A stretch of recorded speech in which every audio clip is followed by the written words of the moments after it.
अगर हम आगे के बंदे के या आगे वाले इंसान के इमोशन समझ नहीं पाएंगे तो हम डिसीजन ही अच्छे से ले नहीं पाएंगे।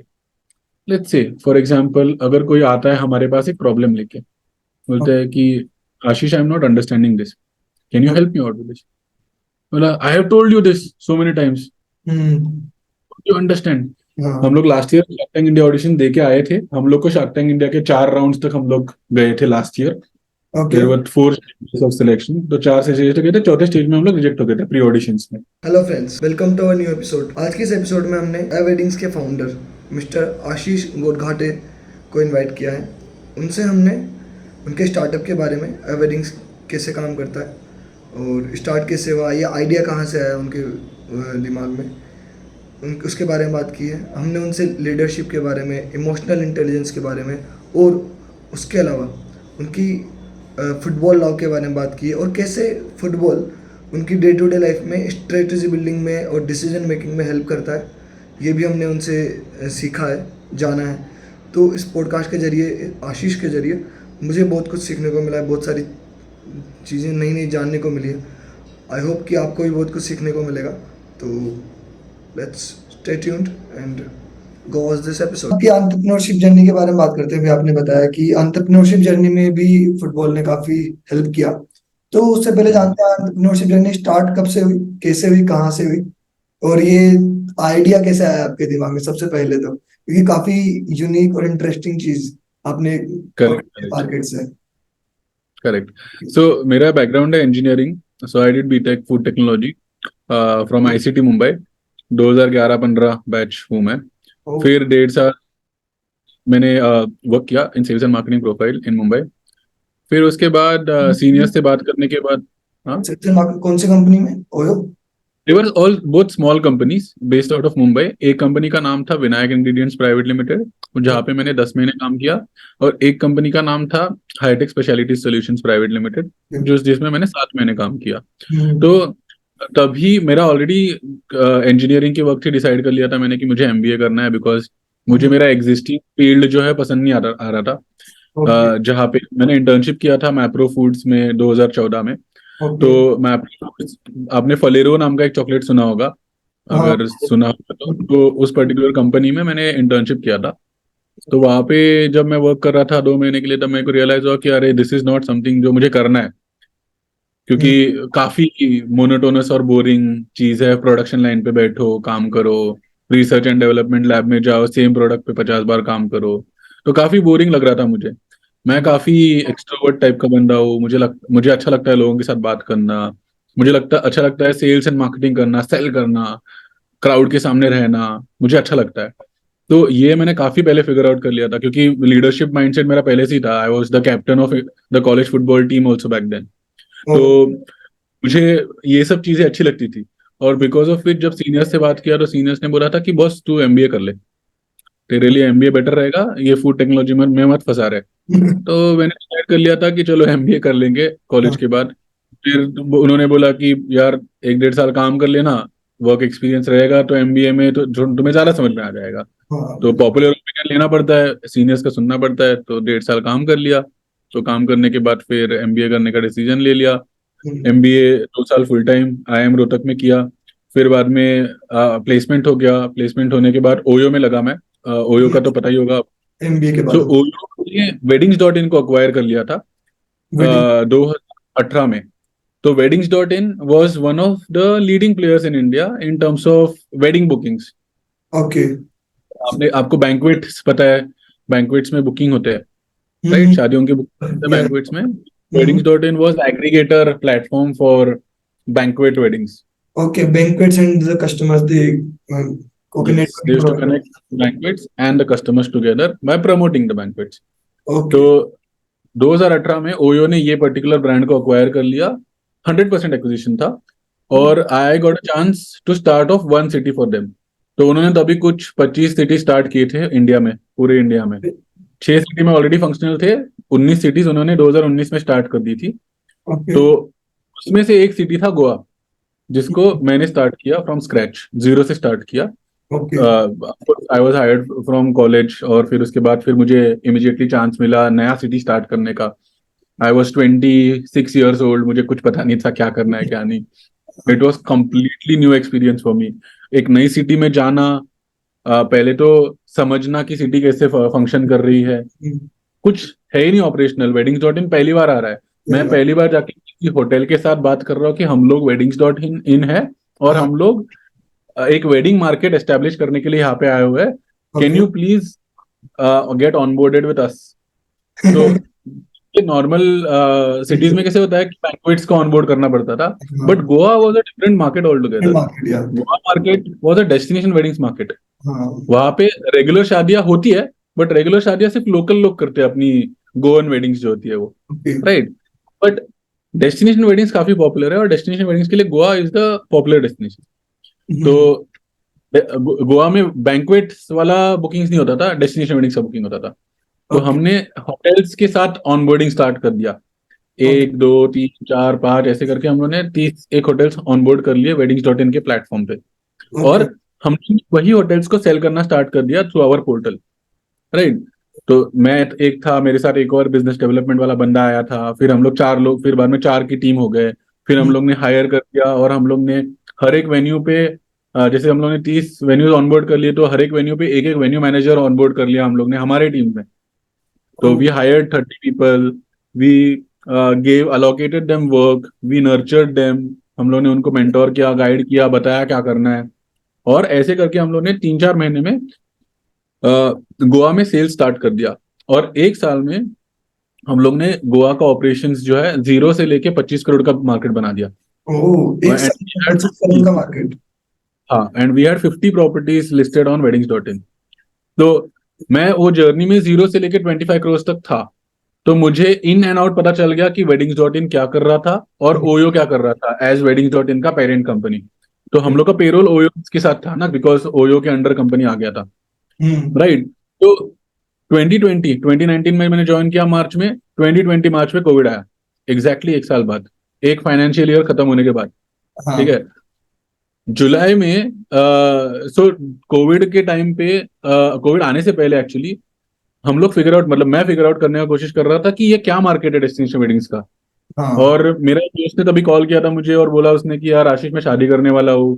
तो मैंने उसको बोला कि भाई गोवा में कर ले शादी, मस्त डेस्टिनेशन वेडिंग्स होते हैं यहाँ पे. तो उसने बोला यार डेस्टिनेशन वेडिंग तो अपने बस की बात नहीं भाई, ये तो बॉलीवुड का काम है, करोड़ों रुपए का बजट थोड़ी है अपने पास. तो मैंने बोला यार तुम्हें करोड़ों रुपए का बजट का जरूरत ही नहीं है. तुम गोवा में डेस्टिनेशन वेडिंग 8 से 10 लाख में भी कर सकते हो, करना होगा तो.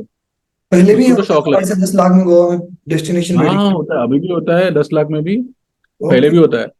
तो उसको पता ही नहीं था, तो उसने वेडिंग प्लानर्स से बात किया, ऑनलाइन गया. उसको तो शौक लग गया ना कि अरे इतना सस्ते में कैसे हो रहा है.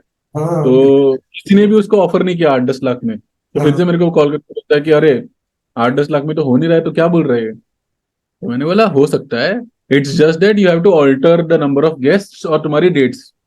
हाँ. तो अगर तुम्हें 500 लोग बुलाने हैं तो 500 लोगों का तुम 8 10 लाख में नहीं कर सकते वेडिंग. हाँ. डेस्टिनेशन वेडिंग का कॉन्सेप्ट ही ये है कि तुम 500 लोग नहीं, तुम 50 तुम्हारे सबसे क्लोजेस्ट लोग बुला रहे हो, जो सिर्फ खाना खाने के लिए नहीं आ रहे, जो वेडिंग एंजॉय करने के लिए आ रहे, तुम्हारा सेलिब्रेशन एंजॉय करने के लिए आ रहे. हाँ.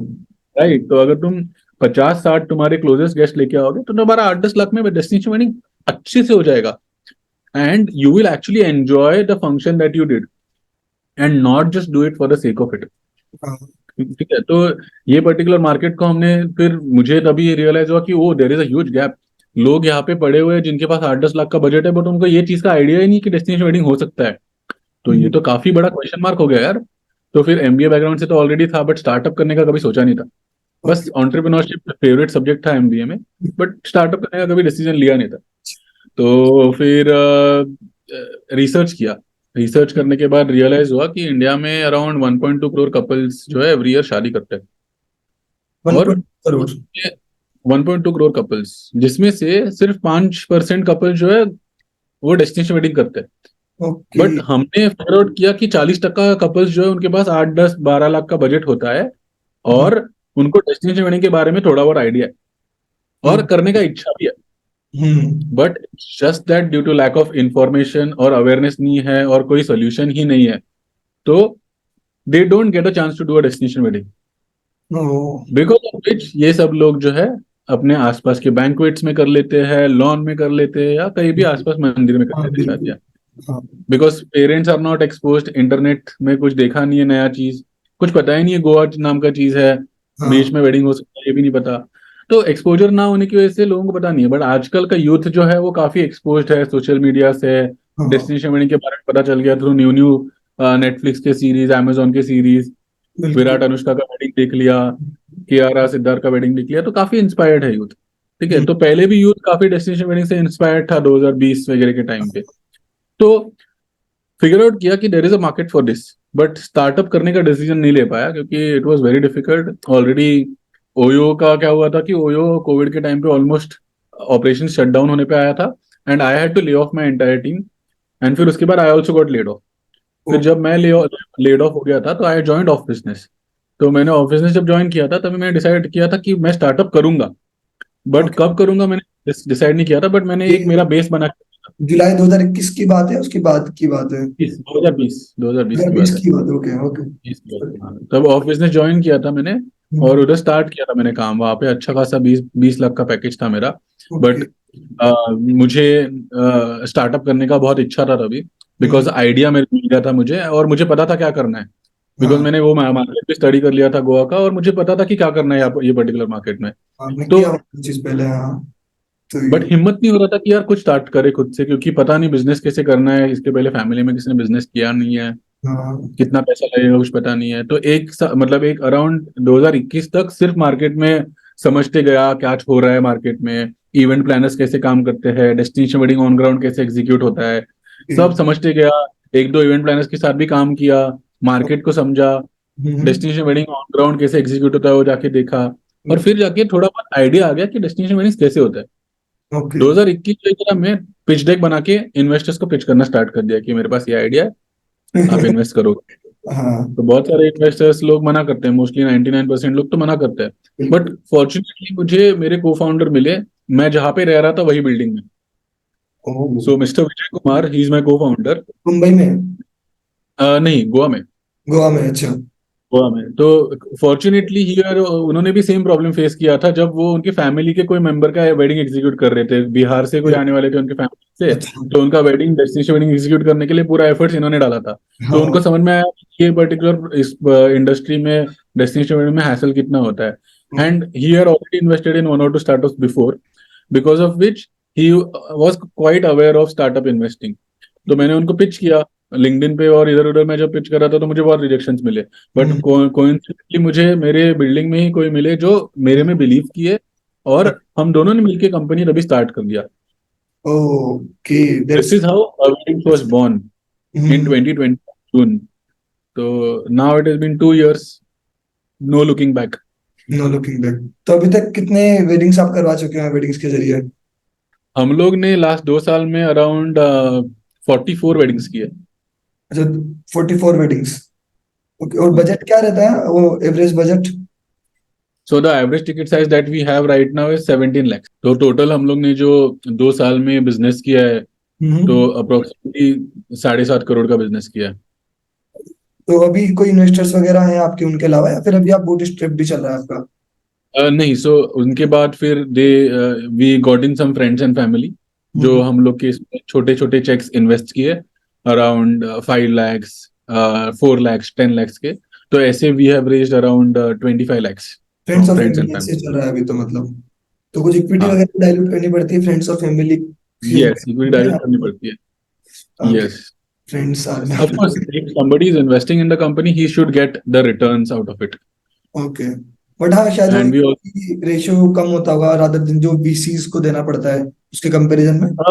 it depends upon what kind of valuation you are demanding. Okay. Hmm. तो जो वैल्यूएशन पे उनको मिला है वो पर्टिकुलर वैल्यूएशन पे उनको इक्विटी मिला है। ओके। ओके। तभी 2 साल से ऑपरेशन रनिंग में है। गोवा में कहाँ कहाँ पर करवाते हैं आप डेस्टिनेशन वेडिंग? प्रोसेस क्या होता है, तो आप किस तरह से मैनेज करते हैं चीजें? फिलहाल तो अभी हम लोग गोवा में ही ऑपरेशनल है, हाँ बिकॉज हम लोग एक टेक प्रोडक्ट बना रहे हैं जो डेस्टिनेशन वेडिंग बुकिंग्स को इजी करेगा। हाँ। बिकॉज ऑफ विच एक बड़े मार्केट का प्रॉब्लम सॉल्व हो जाएगा जो हम लोग ने प्लान किया हुआ है स्टार्टिंग से, कि हमारा कस्टमर कौन है। जिसका प्रॉब्लम ये है कि हमें डेस्टिनेशन वेडिंग करना है, बट हमें पता नहीं कि डेस्टिनेशन वेडिंग कैसे कर रहे हैं इसमें और कहाँ से करें। बिल्कुल। हमारा ये प्रॉब्लम स्टेटमेंट है।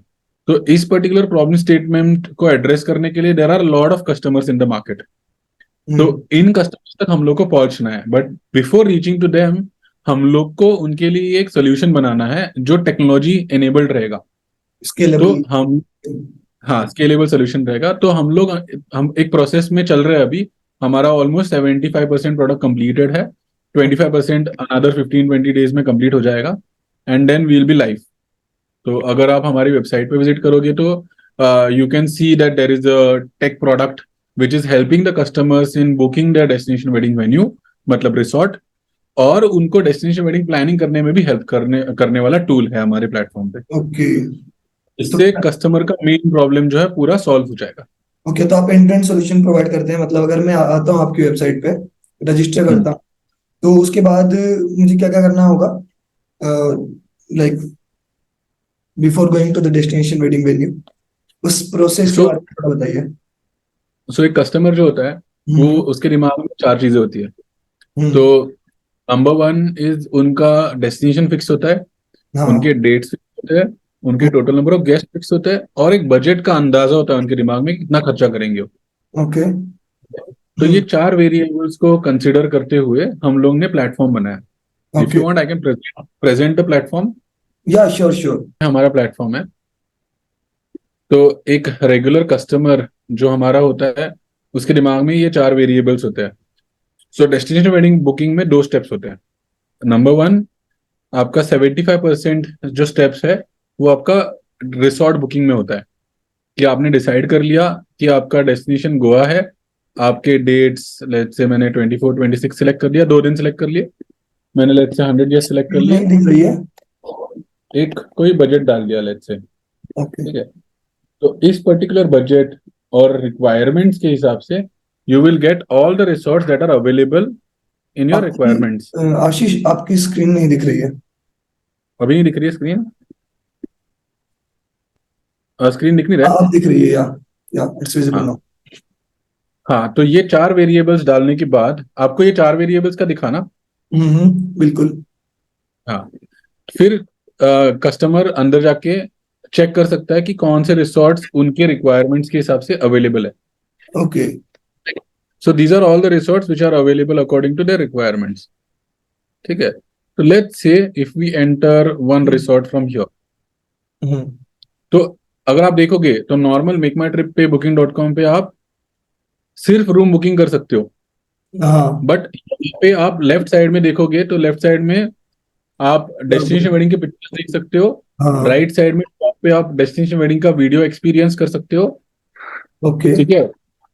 And below you can see the property pictures without the decoration. Oh. आपको पूरा आइडिया आ जाता है कि ये प्रॉपर्टी कैसे दिखता है, hmm. Right. Then if you go below on the left hand side, आपको प्रॉपर्टी के ये बजट में क्या क्या मिलने वाला है सब कुछ दिखता है, हम्म। राइट। नीचे अगर आप आओगे तो you can actually calculate the budget of this particular property bye hmm. Changing your details over here, ठीक ओके। है। तो कभी कभी क्या होता है, कस्टमर्स को है ना, कुछ रूम्स डबल ऑक्यूपेंसी पे चाहिए होते हैं, कुछ रूम्स ट्रिपल ऑक्यूपेंसी पे चाहिए होते हैं। बिल्कुल हाँ। तो फिर तो उसके हिसाब से they can come and alter, and फिर उसके बाद they can actually go and confirm the booking from here, ठीक है। तो बेसिकली ये बुकिंग कंफर्म हो गया फॉर वेन्यू। तो अब ओके। आप बोलोगे वेन्यू बुकिंग कंफर्म करके तो डेस्टिनेशन वेडिंग होता नहीं है आशीष, हाँ। बराबर। कर सकते हैं हम, डेस्टिनेशन वेडिंग करने के लिए वेडिंग प्लानिंग करना पड़ता है। तो सेम रिसोर्ट के अंदर, या आप ऊपर जाके यहाँ पे प्लान माई वेडिंग वेडिंग का ऑप्शन दिख रहे हो, तो यहाँ पे जाके आप प्लान माई वेडिंग कर सकते हो। या फिर आप इधर ही नीचे जाके उस रिसोर्ट के ऑप्शंस में प्लान माई वेडिंग कर सकते हो। तो आपके डेट्स वेडिंग के तो सेम होने वाले हैं, क्योंकि आपने वेन्यू बुक कर लिया अभी। आपके गेस्ट तो सेम होने वाले हैं, प्रॉपर्टी भी सेम होने वाला है। तो हम्म। आप यहाँ पे वेडिंग प्लानिंग स्टार्ट कर सकते हो। डे वन आप सिलेक्ट करोगे। डे वन पे आपके क्या फंक्शन रहेंगे, लेट्स से मेहंदी होता है नॉर्मली, ये ओके। पर्टिकुलर टाइम पे मेहंदी होता है। फिर हम्म। आप मेहंदी का डेकोर चूज करोगे। एक साथ 2 या 3 डेकोर नहीं चूज कर सकते हो आप, तो एक ही डेकोर चूज करना पड़ेगा, क्योंकि आप एक बार में एक ही बार मेहंदी करोगे, 2 बार मेहंदी तो नहीं करने वाले। राइट। मेहंदी के लिए मेहंदी आर्टिस्ट रहेगा आपका, अगर आपको चूज करना है तो आप हमारे मेहंदी आर्टिस्ट के ऑप्शंस में से चूज कर सकते हो। फिर बाद में आप पहले दिन पे डे 1 डे 2 के लिए, डे 1 में दूसरा इवेंट ऐड करोगे। डे 1 पे हाँ दूसरा इवेंट संगीत ऐड कर लिया हमने, हाँ। टाइम चेंज कर दिया, संगीत के लिए डेकोर ऐड कर दिया ये वाला, हम्म। संगीत के लिए डीजे ऐड कर दिया। हाँ। फिर बाद में न्यू इवेंट ऐड करोगे। और मूविंग ऑन टू डे 2, वैसे ही एक दिन में नॉर्मली 2 ही फंक्शन होते हैं नॉर्मली। तो डे 2 पे जाएंगे तो डे 2 में हल्दी होता है नॉर्मली, तो हाँ। हल्दी के लिए नॉर्मली हल्दी का सेटअप चूज करेंगे। फिर बाद में हल्दी के लिए आर्टिस्ट वगैरह नॉर्मली कोई होता नहीं है, तो फिर आर्टिस्ट स्किप कर सकते हो, न्यू इवेंट ऐड करोगे। फोटोग्राफी, जल्दी में फोटोग्राफी ज्यादा होती है आई गेस। फोटोग्राफी तो एडिशनल में आएगा, common across all the functions. All the functions, okay. फिर बाद में आएगा आपका वेडिंग। ठीक है, वेडिंग का टाइम चेंज होगा। वेडिंग के लिए आप वेडिंग वाला डेकोर चूज करोगे। ठीक हम्म। है, वेडिंग के लिए पंडित जी आएंगे, नॉर्मली ढोल वाला आता है, तो ये हम्म। सब चूज कर सकते हो, न्यू इवेंट ऐड करोगे। फिर बाद में आप आओगे डे 3 में, तो कुछ है नहीं क्योंकि 2 दिन का इवेंट चूज किया हम लोग ने, यहाँ पे आप देख सकते हो। हाँ। ठीक है, then you will go on to additional lights वगैरह आपको कैसे चाहिए। तो यहाँ पे सब कुछ लाइट्स, और अभी दिस इज अंडर डेवलपमेंट, तो ये कौन से टाइप के लाइट्स है, वो कौन से टाइप का डेकोर है, उसमें मेंशन रहेगा ऊपर। ओके। तो ऐसा ये चूज कर लिया। और हम्म। यहाँ पे जैसे कॉमन आर्टिस्ट है, फोटोग्राफर को चूज कर लिया, मेकअप आर्टिस्ट को चूज कर लिया, क्योंकि हम्म। ये कॉमन रहेंगे अक्रॉस ऑल फंक्शंस। बिल्कुल। Right, by they are in additional. फिर उसके बाद आप सबमिट कर सकते हो। तो इसके बाद आपको एक प्रेजेंटेशन का प्रीव्यू मिलेगा आपके ओके। मेल पे और आपके प्रोफाइल में। जैसे नॉर्मली अमेजोन पे हम लोग ऐड टू कार्ट करने के बाद ऐड टू कार्ट में हम लोग को कंपेयर करने के लिए मिल जाता है, राइट। हाँ हाँ हाँ। तो वैसे ही हमारे यहाँ पे कस्टमर लॉगिन पे उनको दिखेगा। तो नाउ करंटली इट इज अच्छा। Under development, next 15 days it will be ready. और ओके। तो मतलब सारी बुकिंग वहां पर हो जाती है, एंड टू एंड प्लानिंग वगैरह और जो भी बुकिंग वगैरह होती है। फिर क्या उनसे कांटेक्ट हाँ, करते हैं जब रिजॉर्ट से, जैसे हमने बुकिंग कर दी उसके बाद, या फिर वो खुद ही हमें कॉल करते हैं कि और बुकिंग फिक्स कर देते हैं, उसके बाद क्या प्रोसेस होता है? सो अभी तो ये प्रोडक्ट लाइव हुआ नहीं है, ओ, बट हम लोग को प्रोडक्ट जो बनाया हम लोग ने एमवीपी, उसमें काफी अच्छा ट्रैक्शन मिला है। अच्छा। राइट, तो अभी हम लोग लाइव करने वाले हैं इन द नेक्स्ट 15-20 days। तो लाइव करने के बाद फिर हम लोग को समझ में आएगा क्या प्रॉब्लम्स फेस करेंगे हम लोग। और ओके। करंटली तो हम लोग देख रहे हैं कि हम लोग तो ऑफलाइन मोड पे ही वर्क कर रहे हैं, like regular wedding planner. Okay, but offline mode पे कैसे वर्क करें, मतलब क्या प्रोसेस रहता है अभी? तो हमारी वेबसाइट है, वेबसाइट से हम लोग लीड जनरेशन करते हैं थ्रू गूगल एड्स। तो ओके। ये कस्टमर्स फर्स्ट है, और फिर कस्टमर्स को हम लोग की टीम जो है गोवा में बैठी इसका हुई, क्या है? they get in touch with them, they okay. share a few options, they tell them कि these are options that are available on our website, okay. these are few options that we already have, तो you can choose among these options। उसका budget देते हैं हम लोग, हम्म। उनको explain करते हैं कि डेस्टिनेशन वेडिंग क्या होता है। Everything is happening on call, on WhatsApp, coordination होता है पूरा। एंड हाँ। फिर उसके बाद they come to Goa, the customers, they okay. visit a few shortlisted properties because every property cannot be visited in 1 or 2 days। या ऑफ कोर्स। उसके बाद फिर एक प्रॉपर्टी को फ्रीज डाउन कर देते हैं डेस्टिनेशन वेडिंग के लिए, कि we are going to be doing our destination wedding in this particular property. Okay. फिर उसके बाद my planning team gets in touch with them and plans the wedding. तो ओके। अभी ये ऑफलाइन मोड पे दिख हो रहा है, ये हम्म। ऑनलाइन कुछ चीजें होगी, कुछ चीजें। बिकॉज ऑफ विच जो स्लो प्रोसेस हो रहा है, जो मैनुअल चीजें हो रही है, वो मोस्टली ऑटोमेटेड होगी बहुत सारी चीजें। बट कुछ चीजें जो है ऑफलाइन रहेगी, जैसे क्लाइंट आएगा, विजिट। मिलेगा, हम्म। कस्टमर के साथ बात करना, वेडिंग एग्जीक्यूशन करना, ये सब चीजें जो है वो ऑफलाइन रहेगी ही रहेगी, क्योंकि कितना भी स्विगी बनाओ ऑनलाइन डिस्टिंग हाँ, डिलीवरी रेस्टोरेंट का के लिए, एक्सपीरियंस अलग ही होता है। डिलीवर तो करना पड़ेगा ये खाना। बिल्कुल हाँ। और रेस्टोरेंट में और वहां पर बिल्कुल उनको एक बार वेडिंग वेन्यू दिखाना वगैरह वो सब जरूरी होता है कि पर्सनलाइज्ड एक्सपीरियंस चाहिए।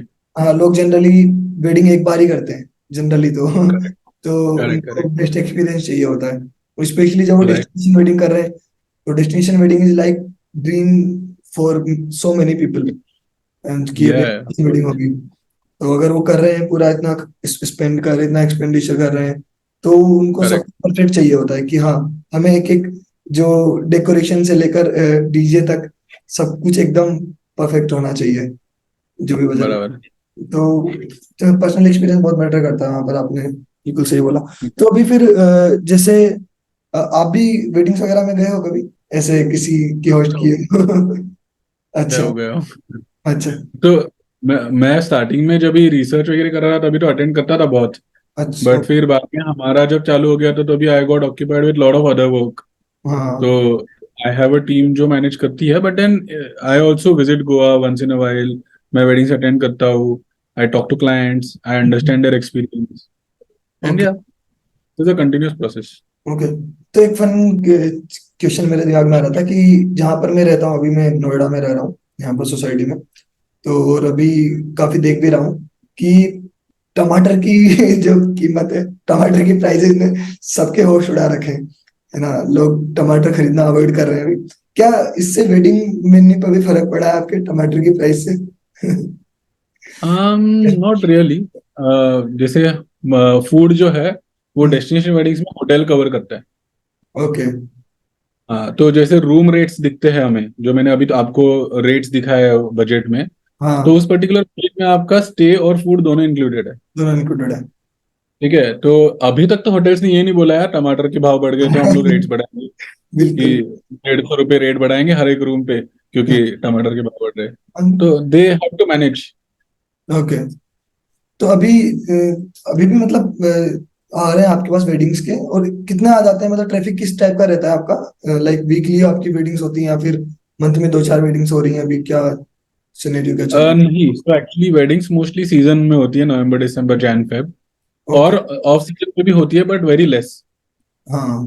ठीक है, तो बट देन अभी के टाइम पे मोस्टली कस्टमर्स जो है बुकिंग्स करते हैं फॉर सीजन। ओके। हाँ।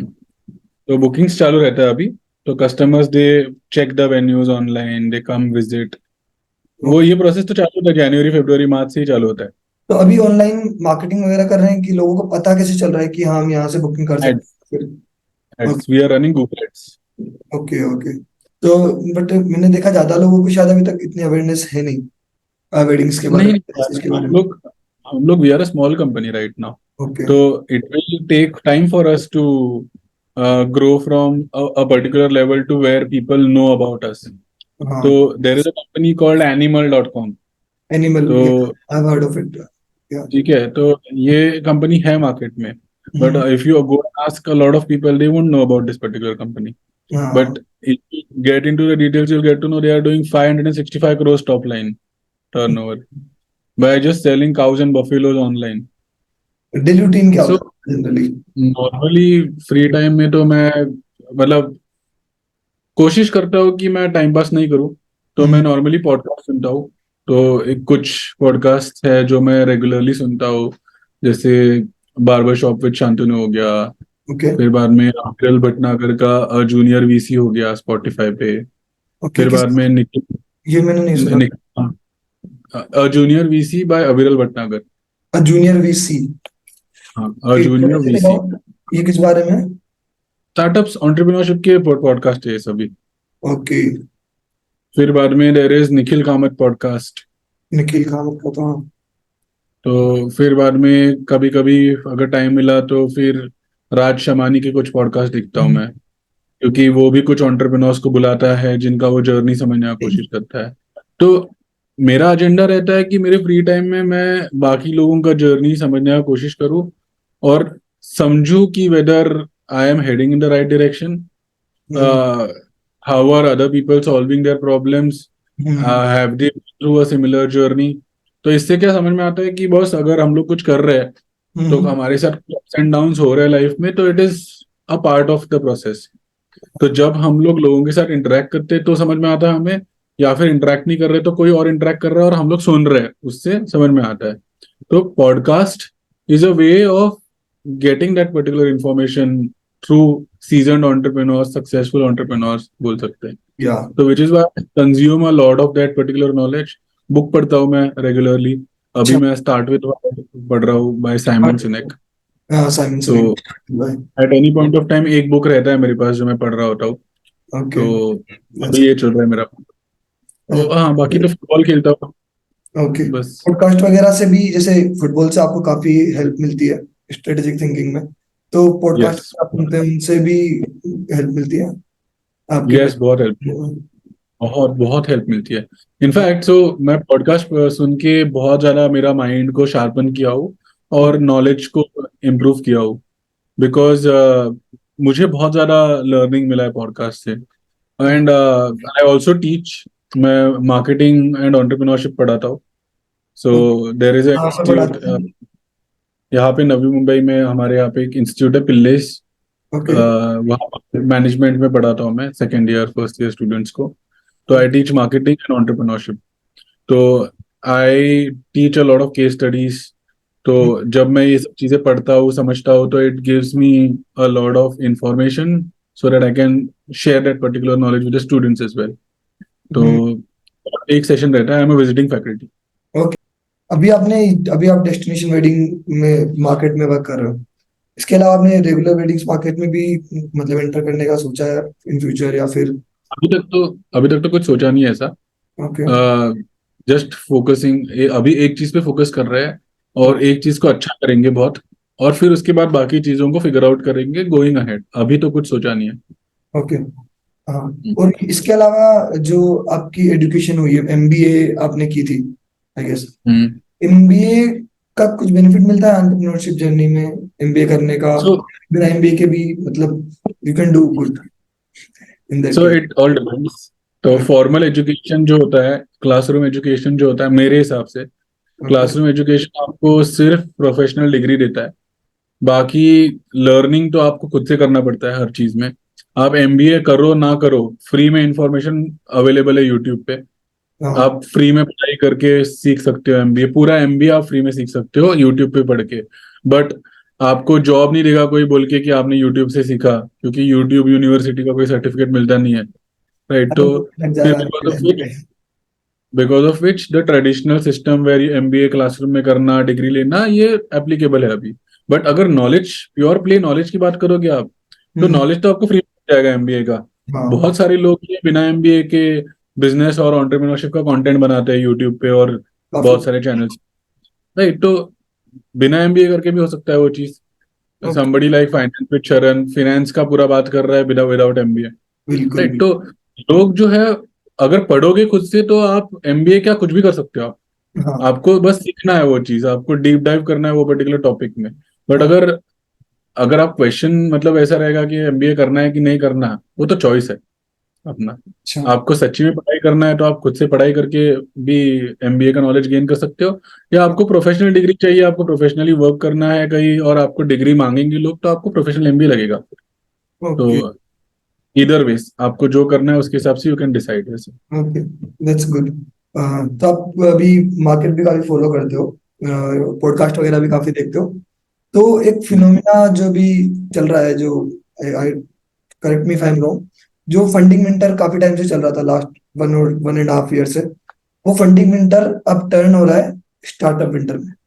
यानी कि काफी हम्म। जो बड़े बड़े स्टार्टअप्स थे like Byju's, if you name it, वो बैंक्रप्सी की एकदम एज पे हैं कि वो एकदम फेल होने वाले हैं। काफी नेगेटिव कमेंट्स उनके बारे में मिल रहे हैं, काफी नेगेटिव पोस्ट्स आ रहे हैं उनके बारे में।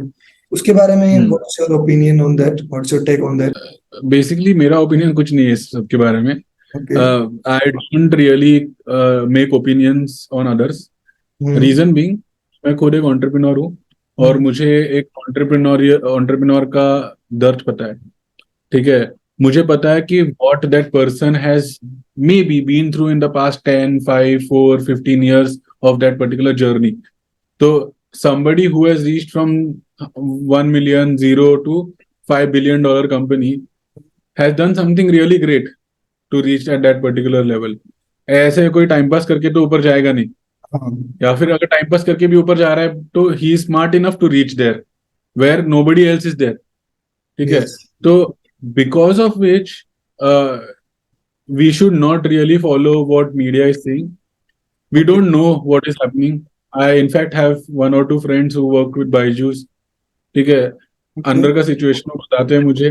बट देन हमें एग्जैक्ट सिचुएशन जो कंपनी के बोर्ड ऑफ डायरेक्टर्स में चल रहा है वो हमें पता नहीं है। ये तो मीडिया का कोई बंदा कहीं से तो इंफॉर्मेशन निकाल के पब्लिसाइज करने का कोशिश कर रहा है so that he gets the hits. ठीक है। तो you never really know what is happening in one particular company unless you actually go and talk to the main founding team, जो कि मोस्टली नहीं करते लोग और इंफॉर्मेशन फ्लोट कर देते हैं। तो हाँ। मीडिया में क्या है, हेडलाइन डाल दिया और अट्रैक्ट कर दिया क्राउड को। क्राउड तो नीचे वाला चीज पढ़ता ही नहीं है, हम्म। बिल्कुल। और हेडलाइन से जजमेंट बना देते हैं कि हाँ। बायजूस डूबने लग गया, बैंक्रप्सी पे आ गया है। हाँ। Right, so these are all the ifs and buts, we don't really know the reality, क्या चल रहा है किसी को भी नहीं पता। हम्म। जब फाइनल न्यूज आएगा कि बंद पड़ेगा कंपनी तो पता चल जाएगा। ठीक है, बिल्कुल। जब तक नहीं बंद पड़ रहा है तब तक तो चल रहा है company. They have Aakash, they have other subsidiaries which they already have, they are running. तो आई थिंक ये विंटर फंडिंग, विंटर और ये सब जो है, it all depends upon what kind of company you are operating. मैंने तो फंडिंग रेज नहीं किया प्रोफेशनली अभी तक, तो मुझे पता नहीं फंडिंग विंटर के बारे में। हम ओके। लोग तो रेवेन्यू मेकिंग कंपनी है, तो हम लोग को फंडिंग का जरूरत ऑफ कोर्स है, बट देन अभी तक हम लोग वो स्टेज पे पहुंचे ही नहीं कि हम लोग को फंडिंग मिला। तो I can't really comment on whether funding winter has gone, whether funding winter चल रहा है अभी। तो इस सब से न्यूज फॉलो करने का, और ओके बोलेगा ठीक है, वेल इनफ, ठीक है, समझ में आ रहा है हम लोग को, आपको कुछ बताने का कोशिश कर रहे हो आप हमें, आप न्यूज कंपनी हो, ठीक है, मीडिया कंपनी हो, तो आप करोगे आपका काम। तो ओपिनियन बना नहीं बना अपने ऊपर है। आई don't really make opinions, I value entrepreneurship का जर्नी, और I respect every entrepreneur. Every entrepreneur, yes. हाँ, मैं हर एंटरप्रेन्योर को रिस्पेक्ट करनी चाहिए, बिल्कुल। उन्होंने जो बनाया, जो खड़ा किया है, इतना आसान नहीं है यस, वो चीज करना। वो सबसे बड़ा सोचना भी ये चीज कि हमें ये चीज करनी है, क्योंकि बहुत गट्स चाहिए होते हैं रिस्क लेने के लिए। वो चीज अपना स्टेबल जॉब छोड़ बहुत के, अपना सब कुछ छोड़ के। बहुत। आपने कैसे किया, मतलब क्या सोचा कि यार नहीं अब तो करना ही है? मतलब स्टेबल जॉब में थे, अच्छा खासा पैकेज था, अब अच्छा कर भी रहे थे, इवन एक साल में आपने 25 करोड़ का बिजनेस कंपनी को दे भी दिया था। तो तो वो तो कंपनी, ओयो ने तो बंद कर दिया था ना ऑपरेशन, हाँ, ओयो ने तो बंद कर दिया था। वो बिजनेस के फिर, बाद यार। हाँ, तो फिर तभी कैसे हुआ था कि मतलब स्टार्टअप करना था, हम्म। कुछ इम्पैक्टफुल करना था लाइफ में, बट क्या करना था उसका पता नहीं था, बट पता चल गया था अभी क्या कर सकते थे। ओके। तो दो चॉइसेस थे, hmm. Whether I stay in my comfortable job and go ahead with my career, जिसमें कोई प्रॉब्लम नहीं था। हाँ। बट दूसरा ऑप्शन ये था जिसमें I would have started up, और I would have been through that struggling phase, figured out what is happening, उठक पटक के उड़ता गिरता सब कुछ हो रहा। इस चीज में जाने का डिसीजन लेना काफी डिफिकल्ट था मेरे लिए। बट हाँ। देन ये पता चल गया था कि मोस्टली स्टार्टअप, क्योंकि पॉडकास्ट में तभी भी सुनता था बहुत, और मुझे आइडिया था कि बहुत डिफिकल्ट जर्नी होती है। तो मम्मी पापा से बात कर लिया, बोला कि इफ मैं अगर ये जर्नी में जाता हूँ तो आप मेरे को फिनेंशियली सपोर्ट कर पाओगे क्या, और मेरा पैसे का जरूरत है आपको। तो तभी उन्होंने बोला था कि अभी तो हम लोग को तुम्हारे पैसे का जरूरत नहीं है, तो तुम रिस्क ले सकते हो। तो आई वॉज 27 इन 2020। ओके। तो मैं बोला अभी शादी तो हुआ नहीं है, और हम्म। लाइबिलिटी अभी इतना कुछ है नहीं ज्यादा कि मतलब मुझे इतना प्रॉब्लम होगा। तो let's jump into the pool and see कि क्या होता है, समझते हैं, देख लेंगे क्या कुछ होगा। तो hmm. Which is why I decided to take that bold step और स्टार्ट करने का डिसीजन ले लिया। और नथिंग टू लूज, अगर अच्छा हो रहा है तो फिर द कंपनी विल प्रॉस्पर, अगर नहीं हो रहा है तो I still can get into a comfortable job. But नहीं हो रहा है is not an option that I am relying on, because ये 2-3 साल में इतना क्लैरिटी आ गया, इतना समझ में आ गया चीजें, कि I would prefer starting up again rather than switching to a comfortable job, okay. right? Because and I've taken formal entrepreneurial courses. तो ओके। दो स्टार्टअप एक्सेलरेटर प्रोग्राम्स में मैं पार्टिसिपेट किया हूँ, जिसमें फॉर्मली 1 साल पढ़ाई किया, टाई कहाँ? पुणे नाम की। So there is a course called Cornell Maha 60, it is an accelerator program. Okay. तो वो एक्सेलरेटर प्रोग्राम में हम लोग ने 1 साल सीखा एंटरप्रेन्योरशिप जर्नी के रिगार्डिंग, स्केलिंग के जर्नी के रिगार्डिंग, ओके। कैसे कंपनी को बड़ा करना होता है, ये सब के बारे में सीखा। At the same time I was also part of tie Pune का कोर्स फॉर 6 मंथ्स। तो टाइप। उधर भी हम, हाँ, उधर भी हम लोग ने द इंडस एंटरप्रेन्योर्स टाइप बोलते हैं उसको। ओके। तो वो एक काफी पॉपुलर ऑर्गेनाइजेशन है in terms of startup promotion, startup mentorship. तो उसमें हम लोग ने सीखा लास्ट 6-7 महीने में। We have also graduated from there. So ये सब सीख के अभी कॉन्फिडेंस आ गया कि अच्छा कर सकते हैं, एंड पता चल गया है कि नेक्स्ट 5 साल में क्या करना है। तो ओके। नाउ जब पता चल गया है तो फिर अभी तो दूसरा कोई ऑप्शन है ही नहीं अपने पास कि नहीं होगा, कैसे होगा, क्या होगा। होगा, बट इम्प्रूव कैसे कर सकते हैं, चेंज कैसे कर सकते हैं, अपडेट कैसे कर सकते हैं, वही एक ऑप्शन रहेगा हर बार। Okay. Failure is not going to be an option. Hmm, that's true, that's true. अगर आप इतने सारे फेजेस से गुजर जाते हो, इतनी सारी चीजें सीख लेते हो, इतनी सारी चीजें अपने मतलब एंड में एक्वायर कर लेते हो, तो फिर हो जाता है कि यार, यार अब तो करते हैं जो होगा देखा जाएगा। करेक्ट, करेक्ट, वैसे ही है। प्रायोरिटीज के ऊपर है, जैसे चीजें तो बहुत सारी है करने को, बट सब कुछ चीजें करते बैठेंगे तो हम्म। कुछ भी नहीं हो पाएगा। तो प्रायोरिटाइज किया है, अच्छा खाना खाना एवरी डे, हम्म, फ्रूट्स खाना अर्ली मॉर्निंग, और फिर इवनिंग को वॉक करना या फुटबॉल खेलना, ये प्रायोरिटी में है। तो अच्छा। 10,000 स्टेप्स करने ही करने हैं, अगर फुटबॉल खेलने नहीं जा रहा हो तो। और अच्छा। बियॉन्ड दैट, प्रोसेस्ड फूड्स नहीं खाना, शुगर्स कम करना, बंद ही कर दिया ऑलमोस्ट शुगर्स। शुगर बंद ही कर दी। तो हाँ, तो इसकी वजह से क्या हो रहा है, डिसिप्लिन में है, प्रायोरिटी में है, तो टाइम निकल जाता है। और हम्म, फिर अगर प्रायोरिटी में नहीं है तो फिर वो टाइम नहीं है, कैसे खेलेंगे, और ये सब चीजें, बहुत सारे रीजंस मिल जाए, हाँ 100 रीजन मिलेंगे हम लोग को। बिल्कुल, वो तो है ही। जब अगर हम राइट, तो प्रायोरिटी चीजें रखते हैं तो वो करने में आ ही जाती है, वरना तो बहाने बहुत सारे हैं नहीं करने के। बहुत बहाने मिलेंगे, सिर्फ एक बहाना चाहिए करने के लिए, और हाँ, वो एक बहाना मिल रहा होगा तो फिर बढ़िया है, हो जाएगा काम। वो एक बहाना 100 बहानों पे भारी पड़ जाता है फिर, अगर एक भारी पड़ रीजन जाता सॉलिड है तो। है, यस दैट्स यस, डेडिकेशन आ जाता है उसमें। हाँ। तो फुटबॉल फैन हो आप, मतलब देखते भी हो? ऑफ कोर्स देखते होंगे आई देखते हो गेस। फुटबॉल?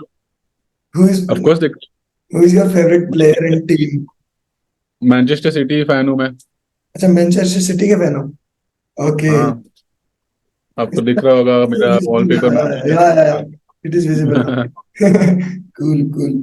मैं तो मैनचेस्टर सिटी फैन हूँ, मेरे पास मैनचेस्टर सिटी का एक पोस्टर भी है जो मेरे रूम पे मैं लगाता हूँ, बट हम लोग अभी अभी शिफ्टिंग प्रोसेस में है तो अभी दिखेगा नहीं वो।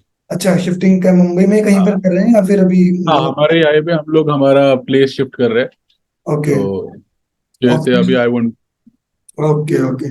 तो एक मतलब जनरल क्वेश्चन है, काफी मतलब पॉपुलर क्वेश्चन है। Who is better, who is the GOAT, Messi और रोनाल्डो? तो मैं नहीं करता कंपेयर, मेरे को दोनों प्लेयर अच्छे लगते हैं, both are good in their own ways. और मेसी और रोनाल्डो बेटर है, उसका एक ओपिनियन हो सकता है, क्या सच है किसी को भी नहीं पता। नहीं ठीक है, पता।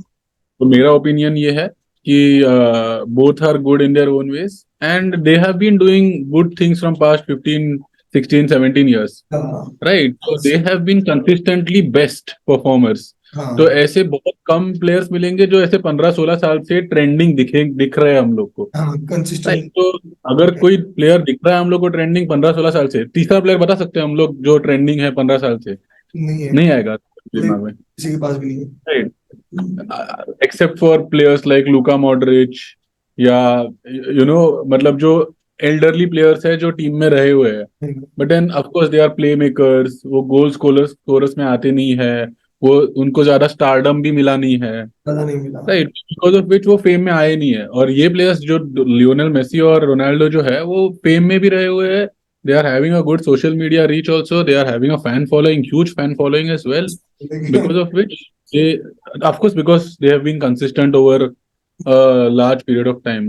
So हाँ, उनकी yeah, good. फैन फॉलोइंग का तो मतलब एग्जांपल अभी देखने को मिला था रिसेंटली कि इंटर मिलान जैसे ज्वाइन किया था मेसी ने, तो इंटर मिलान के Hmm, फॉलोअर्स मतलब 100 टाइम्स बूस्ट हो गए थे directly in with in a night. मतलब मेसी की फैन correct, फॉलोइंग ये इम्पैक्ट है इन लोगों की फैन फॉलोइंग का, to be correct, correct, honest, correct. Ronaldo कोई भी हो तो ऑफ कोर्स। तो फॉलोअर्स का तो गेम है। हाँ, तो फैन फॉलोअर्स ही लड़ते रहते हैं आपस में कि नो मेसी इज द चलता बेस्ट। रहेगा। ये शायद चलता रहेगा। और आई गेस अगला वर्ल्ड कप भी खेलेंगे दोनों, होप सो। होपफुली, होपफुली अगला वर्ल्ड कप इंडिया खेले। इंडिया वर्ल्ड, हाँ बिल्कुल बिल्कुल। हाँ, अभी साफ चैंपियनशिप में जो इन्होंने किया है परफॉर्मेंस बहुत ही शानदार, हम्म, मतलब वाकई। और बेंगलोर क्राउड को भी थैंक यू, उन्होंने इतना सपोर्ट किया वहां पर जाकर। और करेक्ट, कैप्टन करेक्ट। हमारे, forgot the name, Chhetri. Chhetri, Sunil Chhetri, उनका परफॉर्मेंस भी बहुत अच्छा था, देखा था वो। हाँ, तो वैसे होप्स। देखा जाए तो सुनील छेत्री का भी performance has been consistent over a हाँ, large period of time. Third highest goal scorer in the world, so that's a big deal. तो करेक्ट करेक्ट। होपफुली इंडिया भी जल्दी फुटबॉल वर्ल्ड कप में दिखाई दे हमें, क्रिकेट वर्ल्ड कप में। Mostly आएगा, मोस्टली आएगा, because there is a lot huge fan following in India as well for हाँ, फुटबॉल। और नए जैसे अभी, कोच से काफी कुछ चेंज भी हुआ है शायद, ऐसा करेक्ट करेक्ट, और एशियन गेम्स में भी अभी पार्टिसिपेट करने वाले थे जो अलाउ नहीं कर रहे थे, because Indian team was not coming in top 18 teams in Asia, okay top 8 teams था। In Asia. ओके। तो अभी there was lot of social media outreach, और हम्म। फिर लोगों ने पोस्ट करना स्टार्ट कर दिया, फिर स्पोर्ट्स मिनिस्ट्री को नोटिस चला, मतलब ये अटेंशन में आ गया, और then sports ministry has finally allowed India to play in the Asian games, and now India is going to play. Oh that's so great यार। ये कल का ही न्यूज़ है, कल नहीं परसों का न्यूज़ है। परसों का न्यूज़, ओके। तो आप काफी तो फॉलो करते हैं फुटबॉल न्यूज़ भी, आई गेस। हाँ, मतलब so I play football, I have, so मेरा क्लब है इधर इधर खुद का। तो अच्छा, हम लोग मुंबई का में। जहाँ पे हम लोग खेलते हैं, तो वी हैव अ क्लब, तो देयर आर प्लेयर्स, तो we keep on discussing football whenever we are there. तो recently in this particular year we have started following Indian football more, because क्या हो रहा है कि we have been following Western football, European football for a long time, long time यार। and we undermine the fact that India is also good in terms of football. It's just that we don't have the right infrastructure, और हमारे players आगे जाने का chance नहीं मिल रहा है। यहाँ पे इंडिया में गांव-गांव में बड़े बढ़िया बढ़िया बढ़िया प्लेयर्स मिल रहे हैं इंडिया बिल्कुल, में, काफी but player. It's just that उनको गाइडेंस नहीं मिलता, because of which they are not reaching at that particular level. तो अगर वो इंफ्रास्ट्रक्चर बिल्ड करेंगे और सब कुछ अच्छे से होगा, तो इंडियन फुटबॉल भी प्रॉस्पर करेगा। एंड हम लोग क्यों वेस्टर्न इसको फॉलो करेंगे यार? सिर्फ वेस्टर्न को मैनचेस्टर सिटी फॉलो कर रहे हैं यार, मुंबई सिटी एफसी फॉलो कर क्या बात कही आपने, मुंबई के एफसी का वाला। रहे हैं। हम बिल्कुल। तो मुंबई के ही हैं, तो हमें पता ही है। नहीं नहीं, बिल्कुल, आई होप कि जल्दी होगा, फिर जैसे स्पेनिश लीग चलती है वैसे इंडियन फुटबॉल लीग भी उस लेवल पर पहुंच जाएगी जहां पर इंटरनेशनल आएगी आएगी, हमारे यहाँ पर खेलेंगे। और शायद 100%। मेसी और रोनाल्डो के बच्चे हमारे जो सुनील छेत्री के बच्चे होंगे उनके साथ खेल रहे होंगे। Hope so. 100% होगा ये, हाँ, 100%। ये डेफिनेटली होगा, और जल्दी होगा। आई होप हम वो देख पाए जब तक।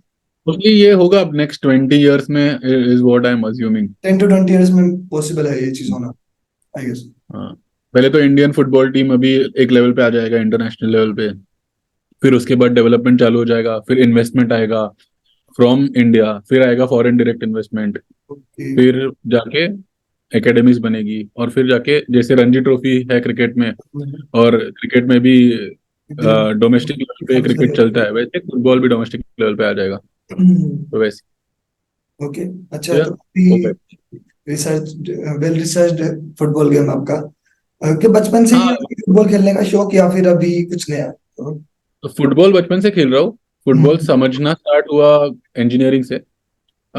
फुटबॉल ज्यादा समझा लास्ट 3-4 साल से, ओके। क्योंकि, और मैं बहुत सारा इसका क्रेडिट दूंगा एंटरप्रेन्योरशिप को, क्योंकि entrepreneurship made me think in the right direction.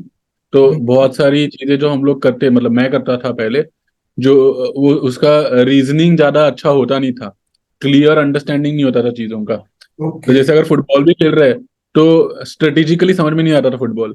खेल रहे, पासिंग कर रहे, गोल मार रहे, शूट मार रहे, अच्छा है, सब कुछ अच्छा चल रहा था। हाँ, ऑफ कोर्स गेम वगैरह हो रहा था, because other players were there, but then खुद से अंडरस्टैंडिंग जो फुटबॉल में डेवलप हुआ है लास्ट 3-4 साल में डेवलप हुआ है, because started understanding the game better, logically समझना स्टार्ट कर दिया, ओके। टैक्टिकली समझना स्टार्ट कर दिया। सिर्फ शूट मारना फुटबॉल नहीं है, सिर्फ स्किल्स करना फुटबॉल नहीं है, ये समझ में आ गया। बिकॉज ऑफ विच हमारा, इनफैक्ट हमारा क्लब भी लास्ट 1-1.5 साल में बहुत ज्यादा इंप्रूव हुआ है, because we have started playing in a different way all together. तो ओके। लास्ट 3-4 साल में ज्यादा समझा है फुटबॉल, बट फॉलो तो बहुत टाइम से कर रहे हैं अच्छा, काफी।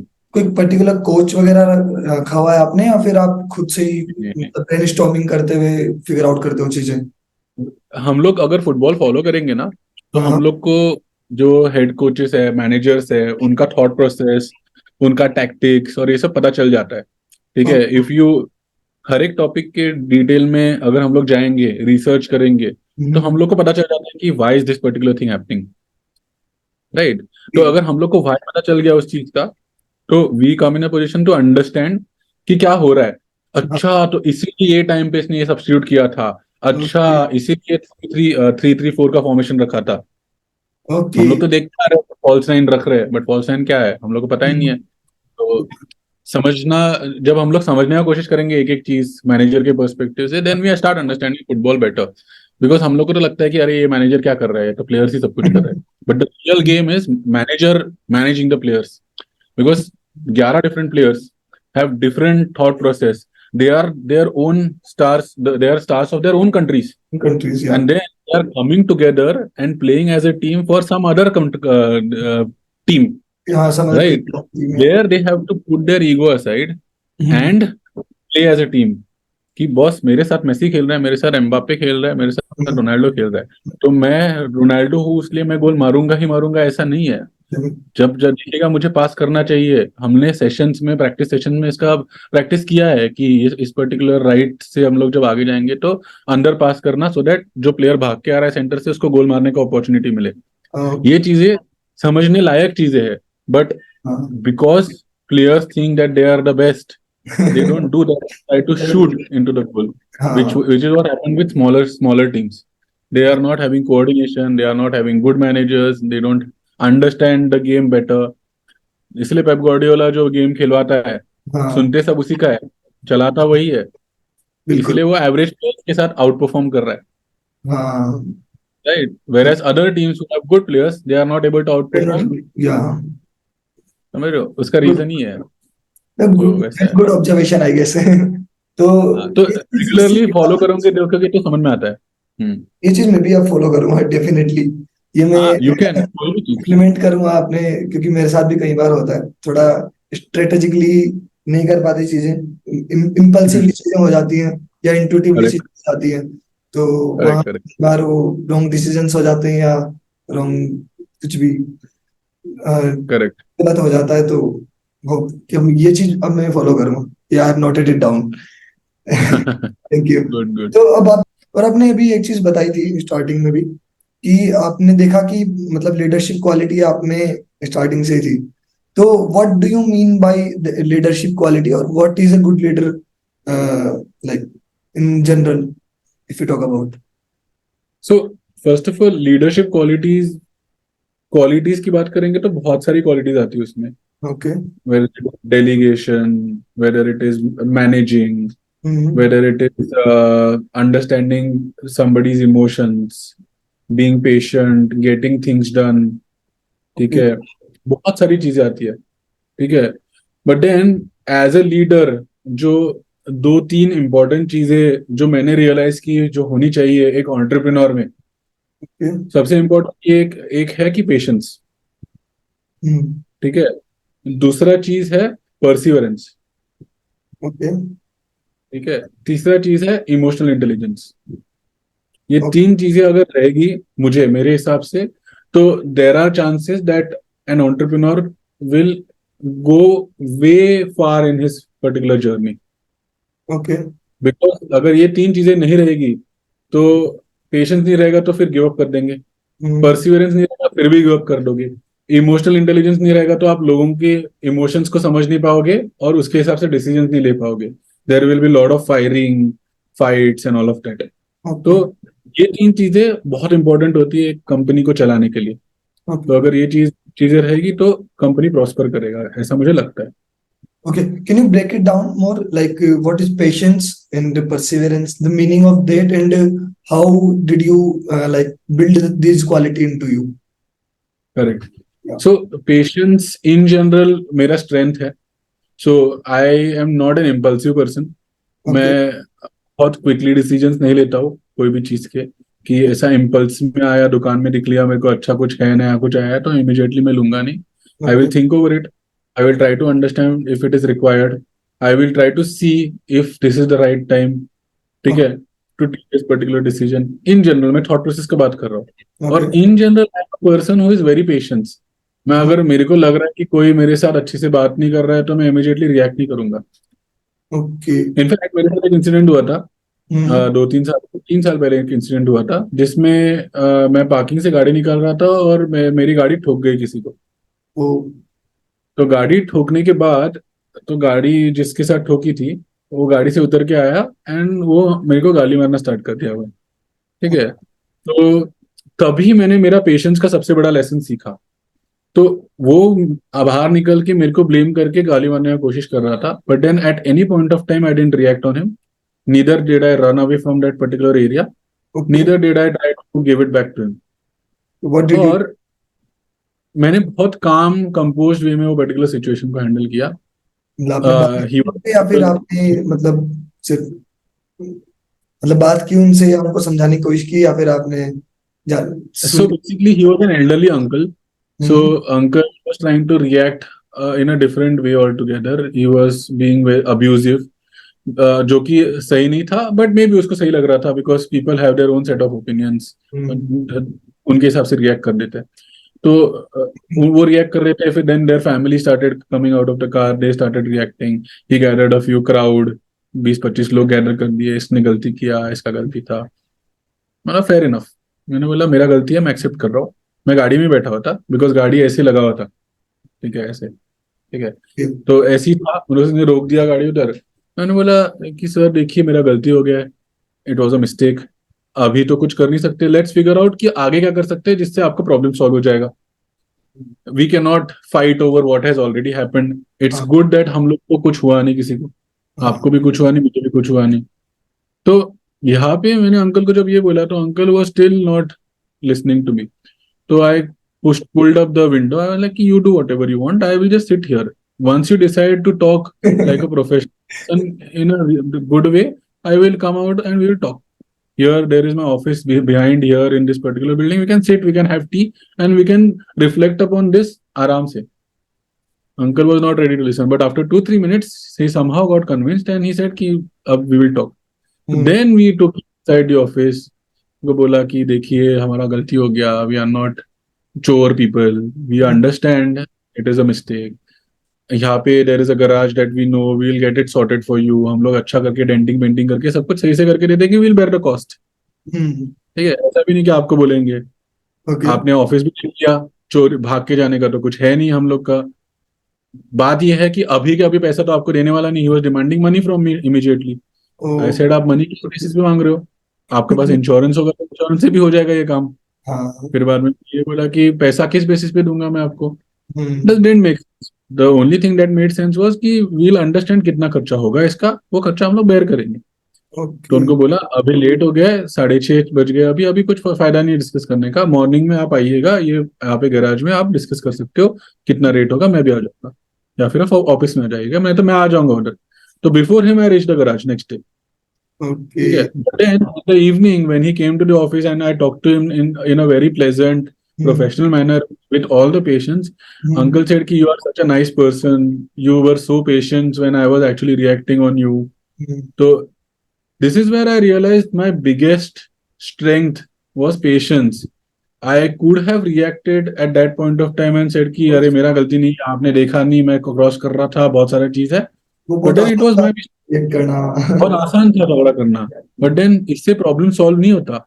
मेरे हाँ, लाइफ में एक ही फंडामेंटल है, प्रॉब्लम सॉल्व होना चाहिए, both the party should feel satisfied when the problem is solve. मेरा हाँ, एक ही फंड, इनफैक्ट मेरा प्रिंसिपल है कि every problem has a solution only if you are willing to accept learn, accept and learn along the वे।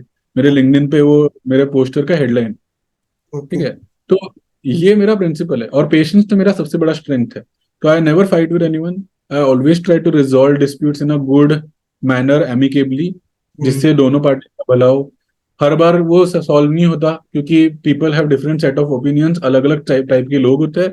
तो किसी को बुरा लगेगा, किसी को अच्छा लगेगा, ये तो होता ही रहेगा। But then our agenda as a leader, as a professional, is to ensure that everybody is feeling satisfied from this particular transaction. तो पेशेंस मेरा काफी पहले से स्ट्रेंथ रहा है। I try to always answer questions in a good explanatory manner, in a reasonable manner, whether it is my employee, whether it is a colleague, whether it is a student. ठीक है, I always try to help people in a patience and a meaningful way, because I don't think कि अरे अगर कोई पूछ रहा है कुछ क्वेश्चन तो कितना स्टूपिड क्वेश्चन है, मैं क्यों इसको अच्छे से एक्सप्लेन करूं। Okay, is where most of the people think कि अरे ये कितना, मैं क्यों एक्सप्लेन अच्छा, करूँ ये चीज, ये हम्म, तो समझ में आना चाहिए। बट ऐसा नहीं होता, everybody doesn't understand everything, which is where if we understand and the person is coming up with a query to us, we should be in a position to answer that particular thing in a patient manner. And everything that we do in life should be handled in a patient manner, is what I believe. You cannot take impulsive decisions, not always, maybe sometimes, not always. And which is why patience has been my biggest strength. Perseverance काफी important है. Number 2 perseverance जो है, क्योंकि अगर एंट का story हम लोग को पता नहीं है, जो एंट चढ़ता है गिरता है, चढ़ता है गिरता है, चढ़ता है गिरता है, बहुत बार चढ़ता है गिरता है, बट वो अभी अपने गोल तक पहुंच नहीं पाता. But after a point of time, after trying multiple times, the end also get confidence कि अरे मैं एक दिन पहुंच पाऊंगी. तो एक दिन ये पहुंच जाती है अपनी वॉल के ऊपर, राइट. तो ये एंड का स्टोरी काफी पॉपुलर है बचपन से. तो एक एंटरप्रेन्योर का जर्नी और अपनी लाइफ का जर्नी भी वैसे ही होता है. जैसे फॉर एग्जांपल अगर स्टॉक मार्केट देखेंगे हम लोग, तो स्टॉक स्ट्रेट ऊपर भागता नहीं है नॉर्मली. तो ऊपर जाता है, गिरता है, जाता है थोड़ा सा ऊपर, गिर जाता है. बट हम लोग बोलते हैं कि स्टॉक अच्छा परफॉर्म कर रहा है, जब हम लोग देखते हैं 15 साल के टाइमलाइन में वो ऊपर गया हुआ है, तब हम लोग को ऐसा ऐसा नहीं दिखता, वो हम लोग को तब ऐसा दिखता है. बट अगर हम नहीं देखेंगे तो वो स्टॉक का जर्नी ऊपर नीचे ही रहता है. Right.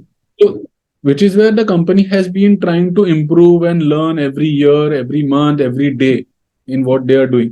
So, which is where perseverance comes into the picture, where every entrepreneur needs to have perseverance, and perseverance helps us in not giving up.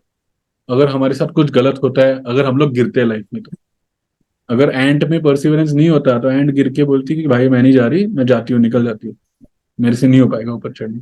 Which is the perseverance important. आजकल के time पे the third thing that I have realised is which is very important is emotional intelligence. Because अगर हम आगे के बंदे के या आगे वाले इंसान के इमोशन समझ नहीं पाएंगे, तो हम डिसीजन ही अच्छे से ले नहीं पाएंगे. लेट्स से फॉर एग्जांपल, अगर कोई आता है हमारे पास एक प्रॉब्लम लेके, बोलता है कि Ashish, I am not understanding this, can you help me out with this.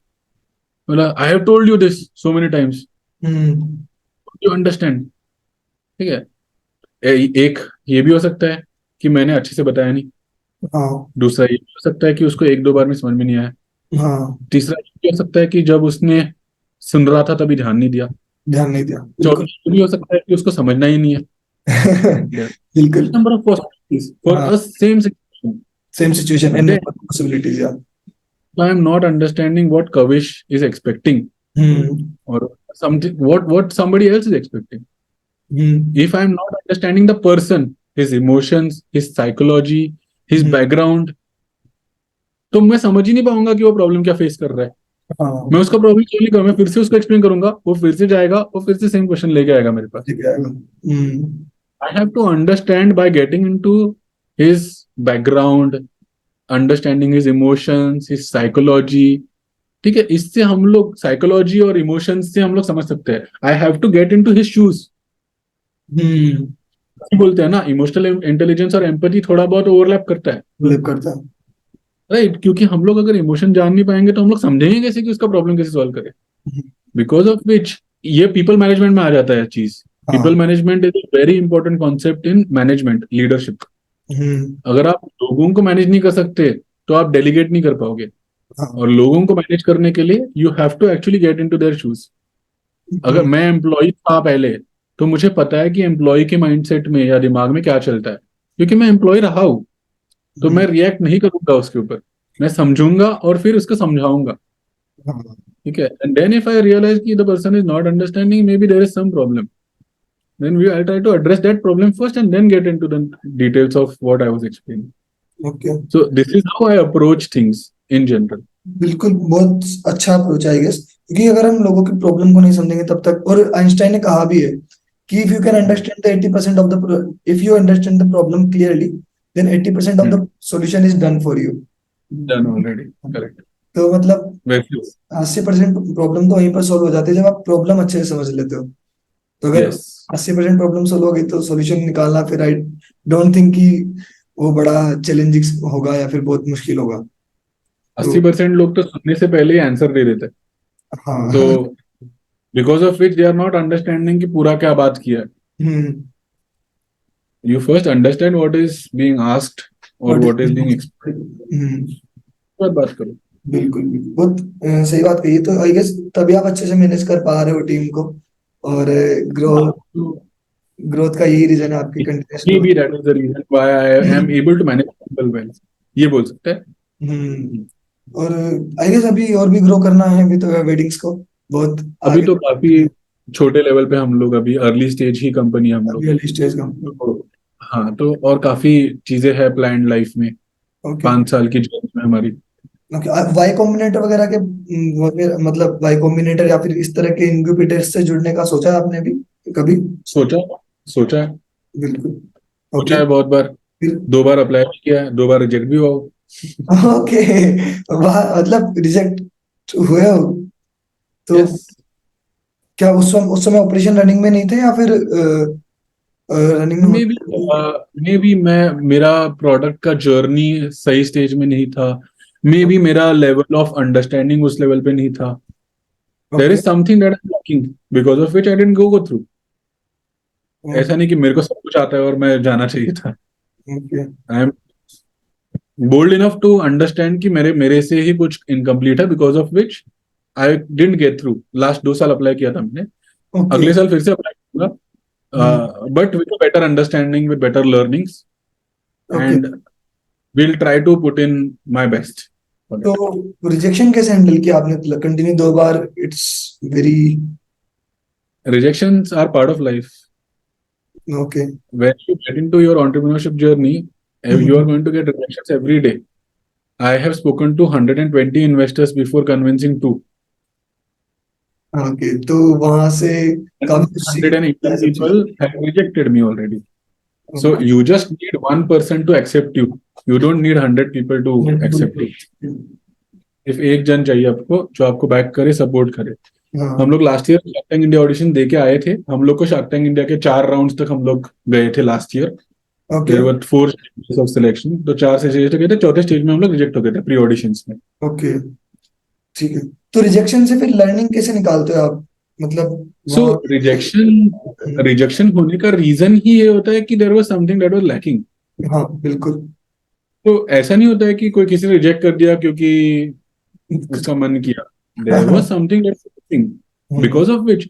And rejections को हैंडल करना is a part of life. अगर हम लोग रिजेक्शंस को हैंडल नहीं कर सकते तो हम लोग आगे बढ़ नहीं सकते। हाँ। बिकॉज एवरी रिजेक्शन में देयर इज अ लर्निंग, कि कुछ ना कुछ फीडबैक शेयर करेंगे ही करेंगे हमें, राइट। अच्छा। अगर फीडबैक शेयर नहीं करेंगे तो it is our responsibility to ask the other person to give us feedback.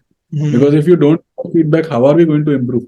We are continuously बस। गोइंग टू फील कि अरे मैं तो बराबर कर रहा था, बट हम्म। उनको समझ में नहीं आया इसलिए उन्होंने रिजेक्ट कर दिया। ऐसा कभी नहीं होता। Maybe we are lacking in some way, और maybe it was not the right time for that particular thing. To happen, yeah. Okay. तो ये सब चीजों के लिए जो मुझे लगता है कि इमोशनल इंटेलिजेंस काफी जरूरी है, ये सब चीजों को समझने के लिए भी, रिजेक्शन को समझने के लिए, रिजेक्शन को हैंडल करने के लिए, उनसे डील करने के लिए, वहां से लर्निंग निकालने के लिए और फिर आगे बढ़ने के लिए इमोशनल इंटेलिजेंस बहुत बड़ा रोल प्ले करता है। करेक्ट है। और इमोशनल इंटेलिजेंस काफी इंपॉर्टेंट है, क्योंकि इम्पोर्टेंट। हमें दूसरे के व्यू से भी सोचना चाहिए हर बार। ओके। हम लोग हर बार ये नहीं सोच सकते कि अरे मैं सब कुछ अच्छा कर रहा हूँ और हाँ, आगे वाला मेरे को गलत प्रूव कर रहा है। ऐसा नहीं होता। ऐसा नहीं होना चाहिए। You should first figure out what wrong you are doing. उसके बाद फिर जाके आप सोचो कि अरे उसने क्या सोचा होगा मेरी गलती के बारे में। हाँ। फिर उसके बाद फिर यू गेट कि अरे हाँ, इसमें मिसिंग है, let's start working on this now. Okay. वैसे। बिल्कुल। और वैसे तो इमोशनल इंटेलिजेंस के अलावा आप टीम अच्छे से मैनेज कर लेते हो, क्या ये टाइम मैनेजमेंट में आपको आपको हेल्प करता है? इमोशनल इंटेलिजेंस या time management is a different thing all together. Okay, how do manage? Emotional is a different thing. Okay. Time management is related to managing your time in a optimal way. Emotional intelligence is mostly about managing emotions, how to deal with people, how to deal with your set of reactions that you have. Right? Okay. अगर impulsive कुछ react कर रहे हैं हम लोग, तो if we are हाँ। emotionally intelligent, तो you will understand कि ये particular time पे ऐसे बात करना सही नहीं है। You get a signal, but हाँ। then it depends upon what kind of personality we are. if we are an impulsive personality, we will tend to react. But हाँ if we are an introvert, if we are an understanding personality who understands कि ये सही नहीं हो होगा, तो we stop, हम लोग hold back कर लेते हैं. तो okay emotional intelligence and time management are two different things. Okay Yeah. Okay. तो फिर टाइम मैनेजमेंट कैसे आपने मतलब सीखा, क्योंकि देख रहा हूँ मैं आप काफी सारी चीजें कर देते हैं दिन में, मतलब आप बिजनेस भी रन कर रहे हैं, आप हेल्थ पे भी ध्यान दे रहे हैं, अच्छी डाइट फॉलो करना, अच्छे स्पोर्ट्स एक्टिविटीज करना, उसके अलावा अच्छा कंटेंट कंज्यूम करना, तो और आई गेस रिलेशनशिप भी आप अच्छे से मेंटेन कर पा रहे हो घर पे रह रहे हो, तो Correct, ये correct. सब कैसे मैनेज कर पा रहे हैं? So majorly it is because of delegation. So okay मैं सभी चीजें खुद करने का कोशिश नहीं करता. I have a team जो अलग अलग responsibilities लेके बैठी हुई है. And because I have a team, I can say that I am able to manage my time better. So as a founder, as an entrepreneur, the major responsibility of the founder is to grow or build a product and raise money, raise capital for the company, हाँ or ensure that the company is growing. हाँ ठीक है? The responsibility of the founder is to grow the company. या It's not to run the company. Of course, he is running the company at the same time, but his responsibility is कि ये level पे है, next level पे कैसे जाना है. Okay And the team which is there ensures that the existing team things are happening smoothly. So now, because I'm delegating everything, I have a team that is managing my sales, my wedding planning, accounts, and everything that is there. Because of which I can devote a lot of time for growth of the company.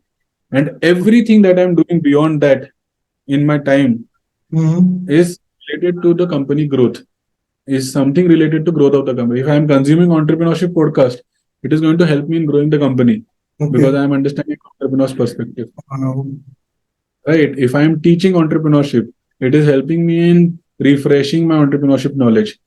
Everything that I'm doing is revolving around entrepreneurship and startups. So there is nothing that I'm doing which is going to go waste. It is related to my startup journey. So I can manage my time well because of delegation. Okay that's nice. Okay, तो I guess ये चीजें काफी समझ में आई अभी जो आपने बोला, कि जो भी चीजें अगर आप डेलीगेट करते जाते हो, आप अपनी रिस्पॉन्सिबिलिटी समझो कि फाउंडर्स की रिस्पॉन्सिबिलिटी रन करना कम है, rather than like focusing on the growth of the company rather than running on the company, running the small things in the business. तो उसके लिए आपके पास टीम है, तो आप टीम को अच्छे से हैंडल कर पा रहे हो, और उस वजह से आप अच्छे से बिजनेस ग्रो कर पा रहे हो, और ग्रोथ पे फोकस करना फाउंडर की मेजर रिस्पॉन्सिबिलिटी है then running the company. Okay, Correct. That makes sense, और काफी चीजें वहां से क्लियर हुई मेरे दिमाग में। मुझे भी काफी हद तक फाउंडर्स का जो पर्सपेक्टिव है समझ में आया कि Hmm. फाउंडर्स जिस तरह से उनका डे रूटीन कैसा होता होगा, किस तरह से वो वर्क करते होंगे, उनकी फिलोसफी क्या होती होगी। Okay, so thank you so much Ashish for coming. मुझे बहुत मजा आया, बहुत सीखने को मिला। आप क्या, आपको भी अच्छा लगा होगा उनसे मिलकर, बात करके मुझसे मजा आया होगा आपको भी। Like ओके, एनी फीडबैक्स आप कुछ बताना चाहो, कैसा लगा आपको, क्या हम बहुत कर मजा सकते आया. हैं? काफी थॉट प्रोवोकिंग क्वेश्चंस पूछे आपने.